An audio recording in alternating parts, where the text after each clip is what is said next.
The latest monthly housing market metrics from Florida Realtors have just been released, and they show that the September performance of Florida's markets for existing homes is in line with the prevailing trends we've seen over the past year. Overall, there were just 109 fewer closed sales of single-family homes across the state this September than there were during September of last year, a decline of a half a percentage point. Condo and townhouse sales, on the other hand, were down a bit more substantially statewide, declining by about 4% year over year. But as has been the case all year, there continues to be a lot of regional variance in the condo and townhouse sales trends.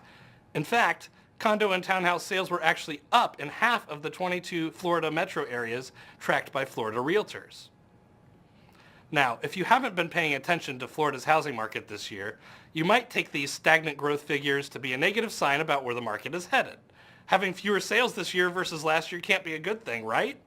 Well, generally that would be true, but there's something different going on this year in Florida.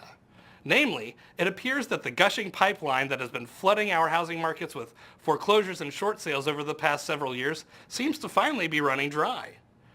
Distressed sales, in fact, made up only 10% of single-family home sales this September, compared to over 19% in September 2015.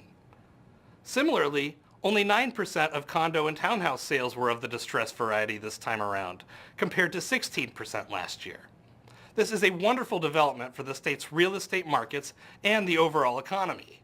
What's more, it turns out that non-distressed sales of single-family homes were actually up by 11% year over year in September, and up by over 5% in the condo and townhouse category. Now, let's move on and take a quick look at sale price trends.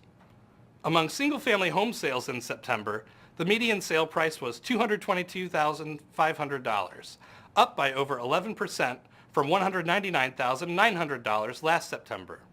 And in the condo and townhome category, the median sale price increased as well, by 6.7% up to $160,000.